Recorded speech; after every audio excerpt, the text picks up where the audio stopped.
Namaku Roni, aku dipaksa menikahi janda asal Afrika. Aku yang berasal dari keluarga miskin, harus menerima pernikahan ini. Setiap malam dia selalu mengajakku berkencan. Tak jarang aku sampai kelelahan, tapi dia selalu memaksa lagi dan lagi. Sampai terkadang, namanya Roni, lelaki sederhana yang tinggal di sebuah desa pesisir kecil di Jawa Timur. Setiap hari, hidupnya dihabiskan antara mendayung perahu tuanya yang sudah keropos dimakan air asin, atau membawa motor tuanya untuk mengojek demi menyambung hidup. Ibunya, Mak Sumarni, sudah tua dan sering sakit-sakitan. Sementara adik perempuannya, Yuni, harus putus sekolah karena tak sanggup membayar SPP. Roni bukan lelaki pintar, apalagi kaya. Tapi satu hal yang membuatnya berbeda dari banyak laki-laki lain. Ia jujur, sabar, dan sangat menyayangi keluarganya. Suatu sore yang gerimis, Roni mendapat order ojek dari aplikasi ke arah hotel berbintang di kota. Ia agak gugup, karena belum pernah membawa penumpang dari luar negeri. Tapi karena tarifnya lumayan, ia nekat. Di lobi hotel, ia bertemu dengan seorang wanita berkulit gelap mengilap. Memakai gaun panjang berwarna merah marun, rambutnya dikepang indah, dan memakai kacamata hitam besar. Ia tampak seperti wanita dari film Hollywood. "Are you Roni?" tanyanya. Roni hanya bisa mengangguk kikuk. Perempuan itu tersenyum dan naik ke atas motornya. Saat mereka melaju, angin dan gerimis membasahi baju mereka. Di tengah jalan, hujan turun deras. "Let's stop somewhere. I love the smell of rain," kata wanita itu dengan aksen Inggris yang kental. Mereka pun berteduh di sebuah warung kecil. Roni memesankan teh panas dan gorengan seadanya. Sementara wanita itu, untuk pertama kalinya dalam hidupnya, menikmati tahu isi dan tempe mendoan. "Amazing, this is heaven," katanya sambil tertawa lebar. Dari obrolan singkat itu, Roni tahu bahwa wanita itu bernama Madam Nia, seorang janda berusia 42 tahun asal Afrika Selatan. Ia kaya raya, memiliki tambang emas dan perkebunan kakao warisan mendiang suaminya. Ia datang ke Indonesia bukan untuk bisnis, tapi untuk liburan dan mencari ketenangan hati, katanya. Tak disangka, pertemuan itu menjadi awal dari banyak pertemuan selanjutnya. Madam Nia mulai memesan Roni setiap hari, entah untuk ke pantai, pasar tradisional, atau hanya sekadar keliling desa. Ia bahkan pernah duduk bersama Roni di atas perahu tua dan melihat matahari terbenam dari tengah laut. Hari demi hari, masyarakat desa mulai heboh. Video TikTok mereka berdua viral, memperlihatkan Nia yang berjoget di dapur rumah Roni sambil memasak nasi goreng, atau adegan saat Nia mencuci piring di warung Roni. Komentar netizen pun ramai. "Nia strong, dari Afrika sampai dapur Indonesia." Muka Roni pasrah tapi bahagia. Cinta nggak kenal ras dan negara. Namun di balik viralnya momen mereka, hati Roni mulai bimbang.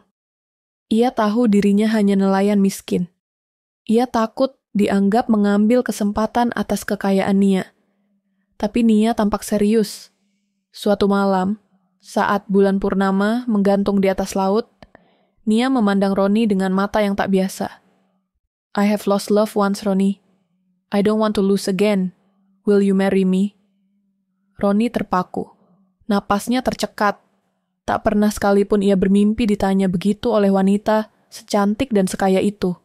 Tapi suara ibunya yang terbatuk-batuk di rumah, wajah adiknya yang selalu menahan lapar, dan rasa cinta yang tak bisa ia bantah, membuat Roni akhirnya berkata, "Kalau ibu saya setuju, saya juga setuju." Esoknya, Nia datang ke rumah Roni. Ia mencium tangan Mak Sumarni, memberi hormat, dan berkata dalam bahasa Indonesia yang patah-patah, "Saya ingin jadi anak ibu. Saya ingin jaga Roni dan jaga keluarga ini." Mak Sumarni menangis, tak percaya dengan apa yang ia lihat. Beberapa hari kemudian, di bawah naungan pohon kelapa dan diiringi rebana kampung, Roni dan Nia menikah. Pernikahan mereka disaksikan warga desa dan ratusan kamera dari media sosial yang datang meliput. Pernikahan itu viral, trending di YouTube, dibahas di berita nasional hingga Afrika. Tapi tidak semua senang. Di balik sorotan kamera, bayang-bayang masalah telah menanti. Namun, bagi Ronnie, hari itu adalah hari ketika hidupnya berubah. Dari seorang nelayan miskin, menjadi suami seorang janda kaya raya asal Afrika. Dan ia belum tahu bahwa perjalanannya baru saja dimulai. Setelah pernikahan yang viral dan menggemparkan, kehidupan Ronnie berubah dalam sekejap.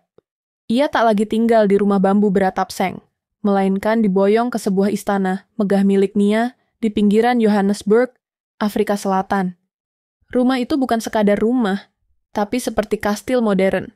Kolam renang sepanjang jalan masuk, taman mawar sejauh mata memandang, dan pelayan yang jumlahnya tak terhitung. Hari pertama di rumah baru, Ronnie hanya bisa berdiri terpaku melihat lemari baju yang isinya hanya satu merek, Armani. Ini semua, buat aku? Tanyanya polos. Nia hanya tersenyum dan menjawab, "You're my king now, Ronnie. This is your world too." Ronnie diperlakukan seperti bangsawan. Setiap pagi disajikan sarapan dengan menu dari berbagai negara, bahkan kopi Indonesia khusus diimpor langsung. Tapi meski tubuhnya dimanjakan, hatinya tetap orang desa. Ia lebih suka makan nasi goreng buatan sendiri di dapur kecil, ketimbang steak wagyu dari restoran bintang 5. Namun, kehadiran Ronnie di rumah Nia ternyata tak disambut hangat oleh semua orang. Keluarga besar Nia, terutama adik lelakinya yang bernama Mandla, menaruh curiga dan kebencian. Mandla merasa Ronnie hanyalah lelaki miskin yang memanfaatkan cinta kakaknya demi harta. Ia pernah berkata saat makan malam keluarga, "Kenapa kau memilih nelayan dari pulau kecil? Kita ini keluarga konglomerat, bukan pemburu cinta murahan." Ronnie tak menjawab. Ia menunduk. Tapi Nia membela suaminya habis-habisan. "Jangan pernah hina orang yang bahkan lebih jujur dari darah kita sendiri," katanya dengan tajam. Suatu hari, Mandla menjebak Ronnie. Ia menyuruh seorang wanita cantik berpura-pura sebagai jurnalis dari media internasional. Wanita itu mendekati Ronnie saat Nia sedang perjalanan bisnis. Lalu dengan dalih wawancara pribadi, mengajak Ronnie makan malam di luar. Tanpa disadari, foto mereka tersebar di media sosial. Netizen langsung menyerbu. "Ronnie selingkuh? Suami Indonesia lupa daratan? Baru beberapa bulan, udah cari yang lain."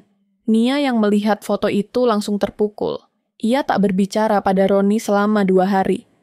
Namun Ronnie tak tinggal diam.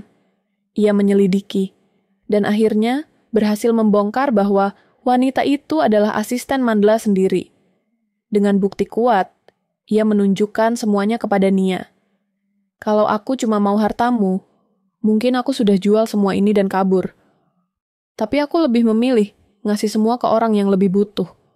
Termasuk ke keluargamu sendiri, kalau kau izinkan." Nia menangis dan memeluk Ronnie.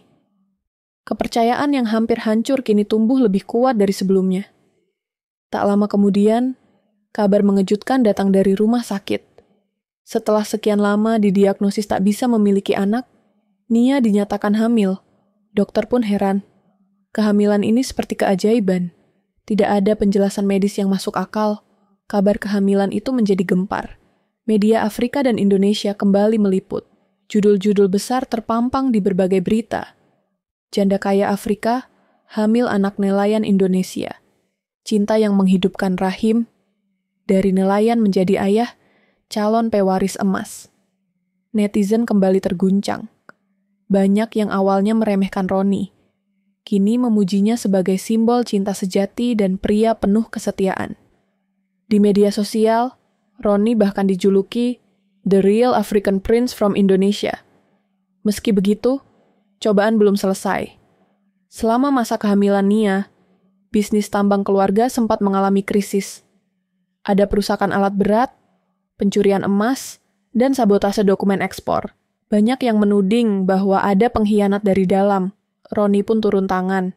Ia belajar manajemen, berdiskusi langsung dengan para pekerja, dan secara perlahan mengembalikan stabilitas tambang.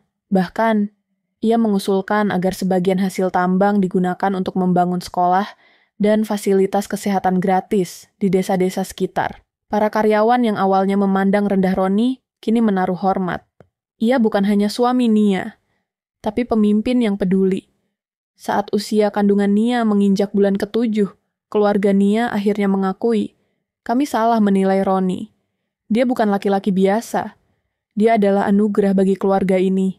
Dan tepat pada malam ulang tahun pernikahan mereka yang pertama, Nia bersalin lebih awal dari jadwal. Suara tangis bayi menggema di rumah sakit. Seorang anak laki-laki lahir dengan kulit coklat terang dan mata yang tajam. Mereka menamainya Surya Nia, gabungan cahaya dari timur dan kekuatan dari selatan. Di kamar rumah sakit, Roni memandang anaknya sambil membisikkan doa dalam bahasa Jawa. Muga kowe dadi cah sing manfaat, kowe putune laut lan tanah. Semoga kamu jadi anak yang bermanfaat. Kamu adalah keturunan laut dan daratan. Dunia menyaksikan lahirnya pewaris gabungan dua benua. Tapi bagi Roni, ia hanya ingin menjadi ayah yang baik dan suami yang setia. Namun, tak ada yang tahu bahwa di balik bahagia itu masih ada bahaya yang mengintai. Bahaya yang berasal dari orang yang paling tak terduga. 3 tahun telah berlalu sejak kelahiran Surya Nia, buah cinta antara lelaki sederhana dari Indonesia dan janda kaya raya dari Afrika Selatan. Anak itu tumbuh menjadi bocah cerdas dan karismatik, dikenal di dua benua sebagai simbol harapan dan kekuatan cinta sejati. Namun di balik senyum dan ketenangan keluarga kecil ini, ada badai besar yang mulai merayap perlahan. Roni kini bukan lagi pria yang kebingungan saat masuk ke restoran mewah. Ia telah menjadi pengusaha mandiri, belajar dari bawah tentang manajemen tambang dan perdagangan kakao. Di tangannya, ia mengembangkan unit bisnis baru, menjalin kerja sama ekspor biji kakao dari Afrika ke Indonesia dan Asia Tenggara. Ia membuka lapangan kerja baru, bukan hanya untuk rakyat Afrika, tapi juga membawa tenaga kerja dari desa asalnya di Jawa Timur. Ia tak pernah lupa dari mana ia berasal. Roni juga membangun Yayasan Ibu Sumarni, sebuah lembaga pendidikan gratis untuk anak-anak yatim dan miskin di pedalaman Afrika dan Indonesia. Ia menggandeng relawan dari 2 negara, membuat gerakan sosial besar yang tak pernah disangka berasal dari seorang mantan nelayan. Popularitas Roni kian melonjak. Ia diundang ke banyak acara TV, majalah bisnis, bahkan sempat menjadi tamu kehormatan di Kedutaan Besar Indonesia di Pretoria. Media menjulukinya Putra Nusantara di Jantung Afrika, suami setia, ayah inspiratif, bisnismen revolusioner, dari ojek online ke jutaan dolar. Namun, di tengah gemilang nama dan usaha, satu orang masih menyimpan dendam yang belum padam. Mandla, adik kandung Nia, merasa seluruh warisan keluarga telah diambil alih oleh pria asing tanpa darah Afrika. Dalam diam, ia menyusun rencana besar untuk menjatuhkan Roni dan merebut kembali kekuasaan keluarga. Suatu malam, dokumen palsu diedarkan secara anonim, menyebut bahwa Roni telah mengalihkan dana perusahaan untuk membeli aset rahasia di luar negeri. Rumor itu menyebar cepat di media. Saham perusahaan anjlok, investor panik, kredibilitas Roni diguncang habis-habisan. Nia, meski percaya pada suaminya, mulai tertekan. Para petinggi dewan direksi mendesak agar Roni dicopot sebagai pemimpin operasional tambang. Bahkan beberapa petugas pajak mulai menyelidiki rekening Roni dan Nia. Roni diam, tapi bukan berarti ia menyerah. Ia pergi ke desa tambang, bertemu langsung dengan para pekerja, memperlihatkan semua laporan keuangan dengan transparan, bahkan mengizinkan audit terbuka. Dalam waktu singkat, terungkap bahwa semua tuduhan adalah fitnah. Dan orang yang terlibat paling dalam rekayasa itu, tak lain adalah Mandla. Tapi, yang mengejutkan bukan hanya pengkhianatan Mandla. Roni menemukan bahwa Mandla telah menjual informasi rahasia tambang ke perusahaan asing dengan imbalan saham. Jika rencana Mandla berhasil, tambang keluarga Nia akan jatuh ke tangan asing. Maka Roni melakukan satu hal yang tak pernah terpikir oleh siapapun. Ia menyerahkan seluruh saham pribadinya kepada yayasan sosial yang ia dirikan, menjadikannya lembaga publik, dan memutuskan keluar dari manajemen perusahaan. Saya bukan ingin kuasa. Saya hanya ingin membangun, bukan menghancurkan. katanya dalam konferensi pers yang ditayangkan secara global. Tindakan itu mengejutkan dunia bisnis. Tapi justru karena keputusannya yang tulus, kepercayaan investor pulih. Roni ditawari kembali ke jabatan sebelumnya, tapi ia menolak. Ia memilih menjadi mentor bagi para pengusaha muda dari desa-desa tertinggal. Sementara itu, Mandla ditangkap dan diadili secara terbuka. Roni dan Nia hadir di persidangan. Bukan dengan dendam, tapi dengan doa. Mandla menunduk di kursi pesakitan, tak berani menatap wajah kakaknya maupun Roni. Di puncak perjalanan mereka, Nia mengajak Roni dan Surya Nia untuk pulang ke Indonesia. Bukan sekadar liburan, tapi untuk membangun pusat pelatihan kewirausahaan dan pertanian modern di desa asal Roni. Masyarakat menyambut mereka dengan air mata, sorak, dan pelukan hangat. Mak Sumarni yang dulu hanya bisa menatap laut sambil berharap anaknya sukses, kini duduk di depan rumah barunya, memandangi cucu blasteran yang berlarian di kebun sambil berteriak dalam dua bahasa. Ayah, ayo main. Daddy, come. Di acara televisi nasional, Roni dan Nia hadir sebagai tamu kehormatan. Dan ketika diminta memberi pesan untuk anak muda, Roni berkata, "Saya bukan orang pintar. Saya nggak lahir di keluarga kaya. Tapi saya percaya satu hal. Kalau kita hidup jujur, tulus, dan nggak gampang minder, dunia yang besar ini bisa jadi rumah kita." Cerita mereka ditonton jutaan kali. Dijadikan film dokumenter. Diangkat ke layar lebar, menjadi inspirasi lintas budaya. Dan pada akhirnya, dari desa nelayan yang sepi, hingga istana megah di benua hitam, dari tukang ojek yang diremehkan, menjadi pria yang dihormati dunia, Roni membuktikan bahwa cinta, jika disertai keikhlasan dan keberanian, mampu mengubah nasib siapapun. Tamat.